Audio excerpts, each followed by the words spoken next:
Welcome back, everyone. I'm the Depressed Eeyore, and this is Kingdom Death Monster 1.5, all that other stuff. So I went ahead and got set up for the hand fight. This is our official hand fight because we are in year 12, I believe. Sorry, year 13. Um, and yeah, not much to go off of there. One thing we could have done is not really could have saved some resources to do the innovation for next year, which would have been kind of neat. It's not a huge deal, but it would have been helpful. But at the same time, getting armor is also useful and helpful, so it is what it is. Um, as for the team I'm taking Renezuki because he's suffering. And then he's right now using Yuka's equipment set, mainly because I'm also taking Sugume. And Sugume is the one that is cursed. She has the Regal Gauntlet so far. So she technically, originally I had her set up to have the actual full armor set for the screaming set, which with the shrine actually gives her like sixes and fives in all of her locations. But unfortunately, I had to fix it because she is forced to wear the Regal set, or the Regal arms rather. So this is essentially screaming set, except for the arms, which is the Regal, and plus one armor uh, for the shrine, which actually that should be a 5. Everything else should be fine. Yeah, the rest should be 3s and 2s. The Regal piece is 5. I believe it's also heavy. Nope, it's metal. Bone and metal. That's actually kind of neat. All right, but yeah, I'm bringing her along because she's cursed, so may as well just get that going. And then I'm bringing Menariko and Netari mainly because these are characters we picked up that were born rather early on and didn't get very many of the benefits of like the Clan of Death and all those other bonuses and stuff. So I went ahead and I'm just gonna send them out there to do the usual stuff. Anyway, now the reason why Sugume is using the Screaming set is because when she departs, she'll get 3 insanity, which will put her up to 5 insanity, and essentially you need to get as much insanity as possible to survive that 5 insanity damage thing that's going to happen. I went ahead and gave Renezuki a +1 strength token because he's quixotic, and he's insane. So when he on arrival, when insane, he gets +1 strength. He also gets 1 survival, but he can't spend survival, which is actually probably a very dangerous thing to do in this fight because he can't survive. That's actually something to keep in mind for level 2 monsters because yeah, he might not get through the darkness. So to be honest, Renezuki may be on his last legs, one way or the other. Well, last leg. So, yeah. So we got that going for us. Anything else I want to mess with? Let's go ahead and swap these. Counterweight axe. I think that'll be fun. Alright. Other than that, he does have the Dridecanthus, so does Sugume. The other two do not. I went and gave a Founding Stone to Menariko just for the slim possibility that we might be able to finish this fight early. And I went ahead and already set up the stone face and the pillars that we get automatically. So that's what we got so far. As for departing stuff, departing survival is 4. So Renezuki can't gain any. Sugume will go up from 6 to 7, and then she's going to get 3 insanity because of the leggings. Menariko is going to get 4 insanity, bringing her up to 7, and Nidori will go up to 7 as well. Wow, we're up to 7 now? I guess that's about right. 1 base, Survival of the Fittest is 2, Barbaric is 3, Language is 4, Hovel is 5, Symposium 6, Bed is 7. Yeah, that sounds about right. Okie dokie then. Let's start getting things set up then. So, we need to grab, that's the hand, right? Yep, that is the hand. So, send it down here. Butcher the hand, send that down here. Shuffle, shuffle, shuffle. And then we need to shuffle the hand here and go 1, 2, 3, 4. I could just grab 1 and just leave the rest, but I'm already committed. It's therapeutic. Alright, shuffle, shuffle. Alright, I'm not going to bother with the lenses or anything like that. I went ahead and set up the affinity colors already. I have greens and reds. But other than that, that is pretty much it. I'm not going to worry about any of the other nonsense. We will eventually have to bring up applause, but that will be dealt with when it's dealt with. So, and then we need to get out the terrain. So let's search for the terrain. Stone face, stone columns, shuffle, shuffle, shuffle, one random, get a second stone face that I don't need, and then we get an acanthus.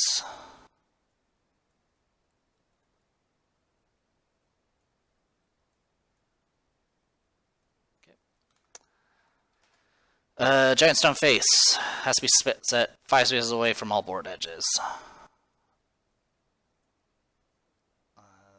That's 4 spaces.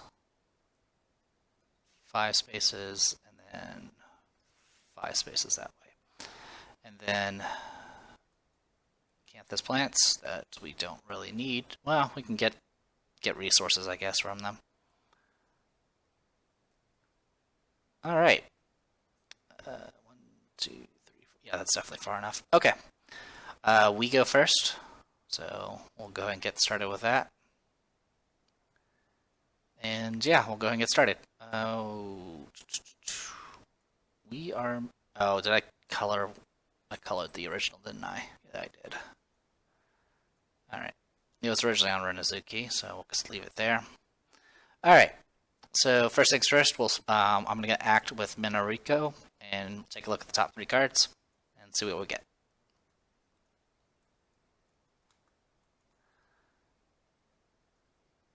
All right.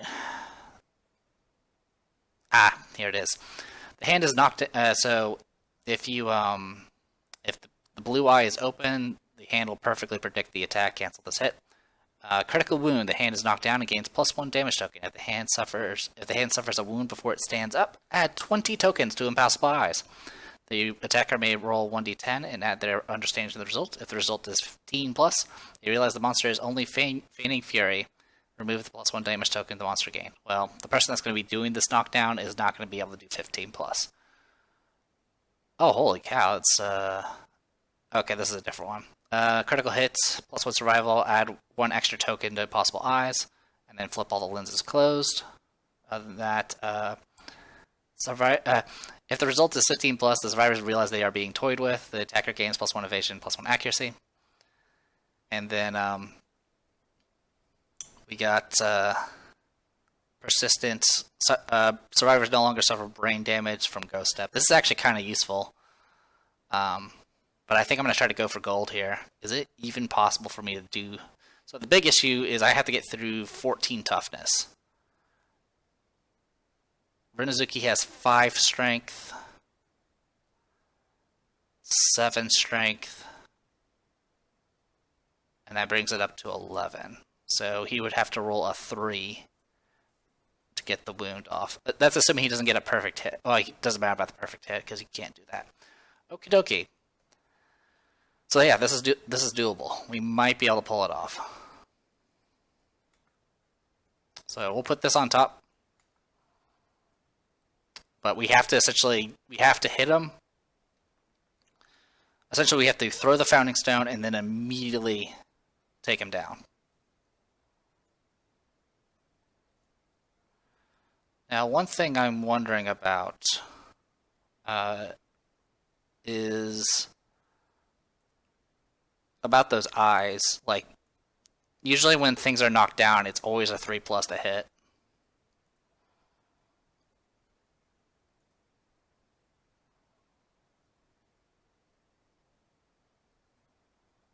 So let me check that. Alright, so I'm going to go... there's nothing in the FAQ about it. The rules written for knockdown, which just seems to be something I've been looking up more and more often. When a monster is knocked down, attack rolls hit on a 3+ in place of normal accuracy. And that's pretty much all it states. So usually it's supposed to be like you don't take account of evasion modifiers or accuracy tokens and things like that. But it seems like, from as far as like how that rule is stated, it seems to be pretty hard-coded that it's supposed to be a 3+. So I'm going to go off of that assumption and just go from there. Like I said, it's still a bit messy. But, I mean, one way you could easily fix this issue, in my case, would literally be to make sure I departed with Minariko without a color. But it is what it is. So I'm going to assume that it's going to still be a 3+, even though it states a perfect hit, because it's knocked down. Yeah, I don't know. Because knockdown seems to always trump all when it comes to like what the actual hit requirements are. Anyway, so I know what the top card is. I can't throw a stone right now. Well, I could if I surge, but that wouldn't be... Well, the other option I could go for is I can try to shoot a clawhead arrow and see if I can get a hit that way.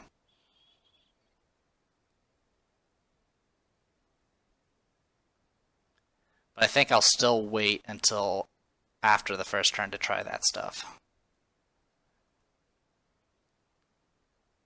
And Tsugume, what's your weapon type? Oh, it's bow. Probably should have sent her with a better weapon. Oh well, not a big deal. Like I said, I wasn't really originally planning on this. So this is what we'll do.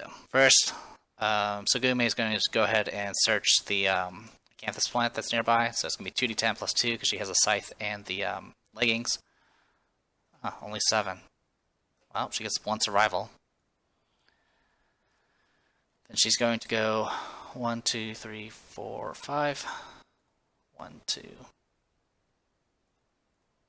1, 2, 3, 4, 5. We'll have Nettery take a look at this. 1d10. 1. Takes a damage in the arm. Alright, well, that's the one place she doesn't actually have armor in, so that's good. And 1, 2, 3, 4. Well, with the other colors, it should be safe. 1, 2, 3, 4, 5. And if they go through here...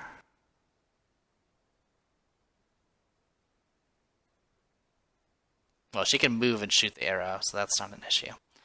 Alright, with all that said and done, let's go ahead and get started. Monster Controller's going to shift. It's going to be on Tsugume. And let's start this. I didn't even bother looking at the top card here. A lineup.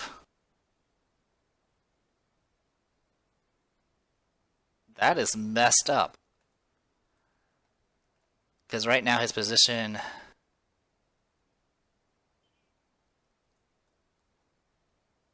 It's not the worst of the situation. The thing that makes this ugly is the fact that he...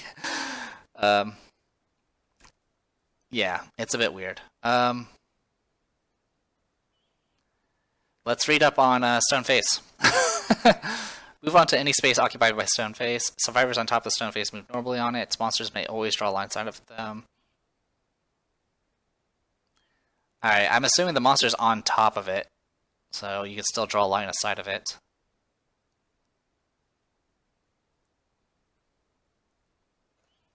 Alright, and technically he's not using a ranged weapon, so we can go off that. So yeah, that's active. So now it's us, and we gotta somehow get our hits in. There's a few options, like I said. There's Tsugume's option. She has full move in a straight line.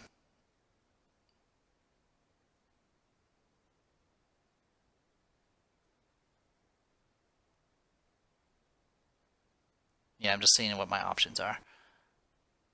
So, 3 strength, 6 strength, versus Nettery's 8 strength in total, it looks like. Yeah, 8 strength. Which means she would only wound on a 6, if even that. Alright, And then there's Renezuki with his attack, assuming I'm allowed to attack through this stone face. I'll see if there's anything about that real quick. Okay, seems to be yes, you can attack hits with melee. Alright, so we're going to go ahead and just get started with this madness, because this is going to kill us probably. So I'll go ahead and get set up here and throw the Founding Stone. Which of course is going to be this one, which I didn't even bother doing the nonsense. It's going to get +1 damage token, which is something I will have to note. Actually, that's a frenzy token.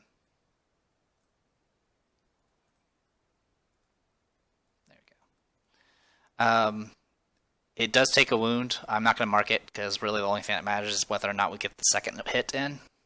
It is knocked down at this point. And so the way the eyes work,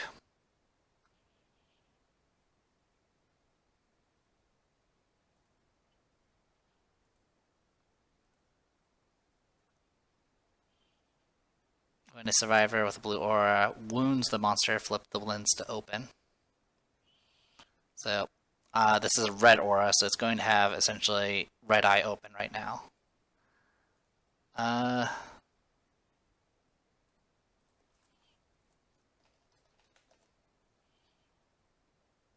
So I guess I'll do this.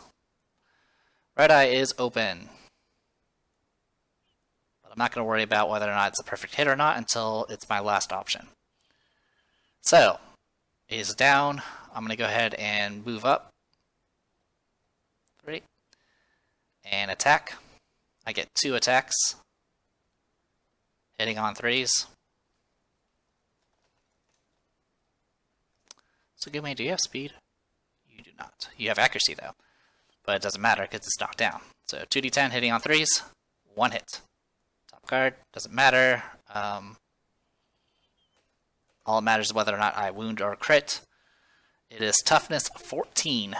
So like I mentioned before, I have 3 strength, and my weapon is 3 strength as well. So 1d10 plus 6, not a particularly high chance. That is a critical hit. Gain an extra token on Impossible Eyes, not that matters. I did successfully suffers a wound before it stands up. Add 20 tokens. So we got 1 token from this. We actually got 2 from this.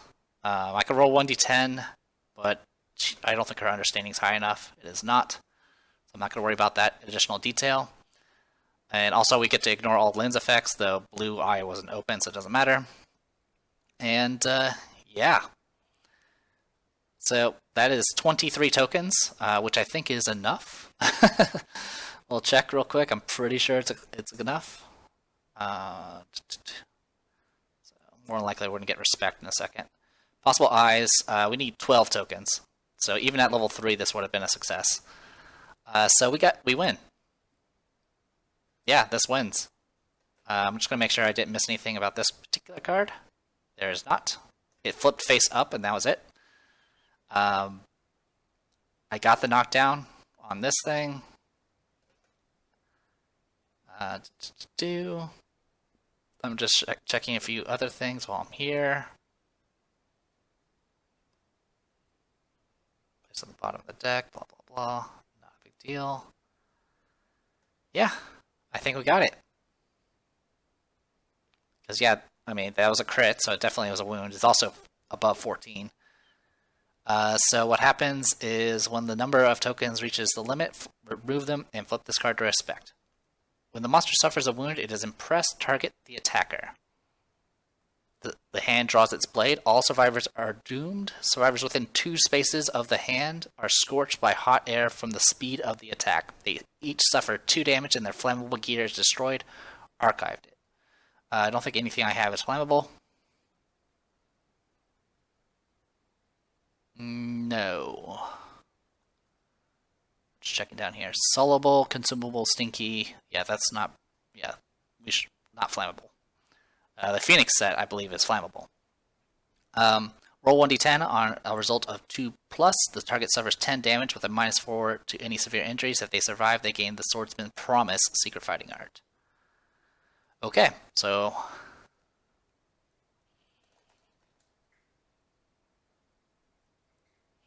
Survivors within 2 spaces are scorched. They suffer 2 damage. And okay, so first I need to roll the hit location for the damage.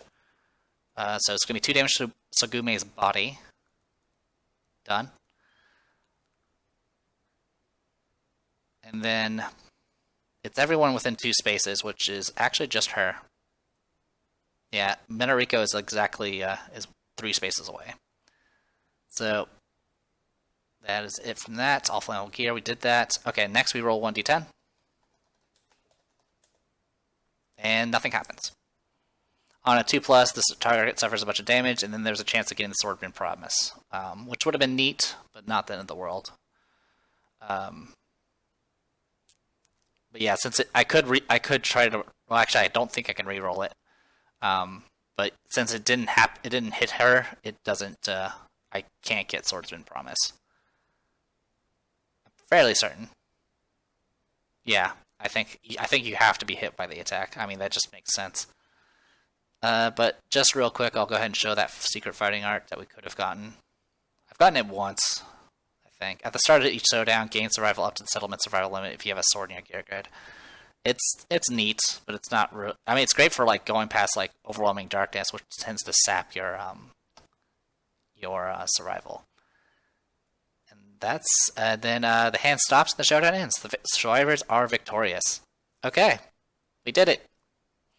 So again, just like before, we need to do the results, which are going to be probably painful. Actually, no, there's no results because this isn't applause. So yeah, usually we go through applause, but since we got the respect instead, we don't have to worry about any of it. I mean, we could have potentially got some good things from applause, kind of like before, but at the same time, we don't have to worry about it, and we don't have to go through, all this other nonsense. So, I'm not going to complain. So, victory, everyone gets 1 hunt experience. And again, you can get Fist and Tooth, so I'll just get Fist and Tooth. For those who don't have a proficiency. Sagume got a wound, but it was not with her proficient weapon, so I'm not going to worry about it. Rinosuke gets experience. Okay, I do need to resolve Sagume's curse, but I'll do that in a second.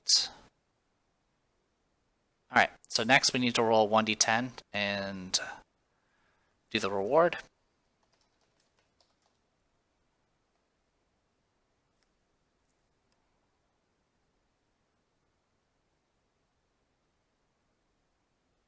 One second. I'm checking something. Let me be right back. Okay, so the reward's listed like, +1 weapon proficiency and all that, so I was just checking to make sure that requirement was still in. So you do have to wound with the chosen weapon type. So you don't just automatically get a weapon proficiency if you don't do anything. So, good to know. Anyway, back to the hand. Sorry for all the cuts. So, reward, roll 1d10. 3. The hand vanishes. The group finds 1 broken lantern basic resource and a skull basic resource. Suffer -1 population. Okie dokie then. Who should die? That is the question, isn't it? Is this also happen? This is happening during the showdown phase, so we will get some additional endeavors for that.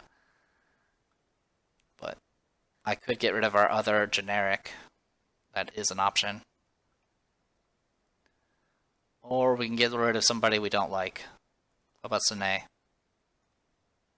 don't really... Oh, right. I keep forgetting she has Immortal. That's actually useful. If I, take advantage of it. Yeah, I think everyone else is actually pretty decent. There's Sawaku. Yeah, we'll get rid of Sawaku. Alright. So this time, Sawaku will actually die. For those who... I had to go back on my previous video because I messed up Haunted.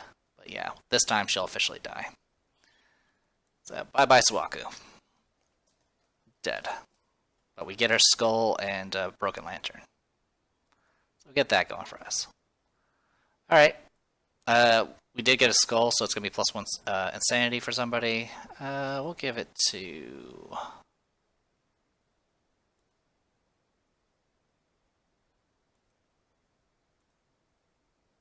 We'll give it to Nidori. Did anyone level up? No. Alright. And then I do need to take care of the curse, which I keep putting off. So, King's Curse. There it is. King's Curse. So again, I roll 1d6. If I get the same hit location, I'll reroll. You have to reroll. 1d6. 4, body. With a horrific crunch, your rib cage bursts from your chest and warps drastically, puncturing your internal organs. Your open stomach pours acid over your exposed innards. You double over, vomiting foamy chunks everywhere. Finally, you stand, drawing no breath, but somehow alive. Gain the regal placard, rare gear, and place it in your gear grid now. The other returning survivors suffer 3 brain event damage. It's event damage, so they can't suffer. They can't suffer trauma, so I'm not going to bother listing the box. Oh, other survivors, so it wouldn't be her. Okay. Your body seems to move on its own. Gain the King's Step secret fighting art. So now she has King's Step. Okay.